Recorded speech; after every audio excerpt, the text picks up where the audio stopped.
বুদ্ধি হওয়ার পরে থেকে দেখতেছি খালি মহিলা মানুষ প্রধানমন্ত্রী। এই 2026 সালে এসে ভাবছিলাম যে বেড়া মানুষ প্রধানমন্ত্রী হইব, এবার যাই হোক দেশের কিছুটা পরিবর্তন হওয়ার সম্ভাবনা আছে, যেহেতু জামাত ইসলামও বেডি মানুষ নাই, বেড়া মানুষ প্রধানমন্ত্রী। বিএনপি আসলে বিএনপি তো তারেক জিয়াই।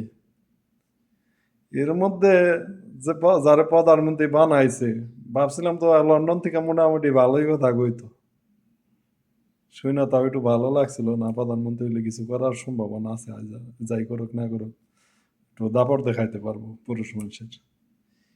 এরে প্রধানমন্ত্রী মাঝে এ তো বাক প্রতিবন্ধী, এত কথাই কইতে পারে না, এর কথা কয় আরেকজনে,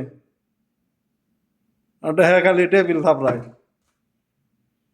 এর চাইতে তো মহিলাই ভালো আছে, এরা তাও কথা কইতো, টেবিল কম থাপড়াইতো, এ তো হ্যাঁ গোছাইতে নিশ্চয়। মহিলার চাইতেও নর্মাল, এর চাইতে তো রুমিন ফারহানা ভালো আছে, হ্যাঁ টেবিল থাপড়ায় কম, কথা কয় বেশি। আর হ্যাঁ বেড়া মানুষ হইয়া হ্যাঁ কথা কয় কম, টেবিল থাপড়ায় খালি, এর কথা আরেকজনে কয় হ্যাঁ টেবিল থাপড়ায়।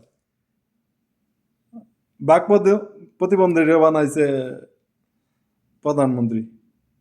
আর যাও সংসদের বাইরে দুই চারটা কথা কয়, মানে গতকালকে এক কথা কইছে, না জানি একবার বম মারছে, পুরা সোশ্যাল মিডিয়ায়, পুরা মিডিয়ায় মানে বম মাইরা দিছে, এক বমে সুদা পুরা মিডিয়া কাঁপতাছে, এমন বম মারছে। 1976 সালে 17ই নভেম্বর মৌলানা ভাসানী মারা গেছে। হ্যাঁ কইতাছে যে 79 সালে জিয়াউর রহমান রে ধানের শেষ প্রতীক দিছে। আরে বেকুব, লন্ডনে থেকে তো পুরা প্রতিবন্ধী হয়ে গেছে গা, প্রতিবন্ধীর মতো কথা কইতাছে, কি একটা অবস্থা, মানে কথা কয় না যাও দুই চারটা কয় একবার বমের। এর আগে এখানে কইছে মানে ওই হলো ভুট্টা, কয় পাম অয়েল হয়, মানে এক এক সময় কই থেকে আজগুবি আজগুবি কথা পায় আলা, কোন সংবিধানে পায়, সালাউদ্দিনই শিখিয়ে দিছে নি এই সংবিধান।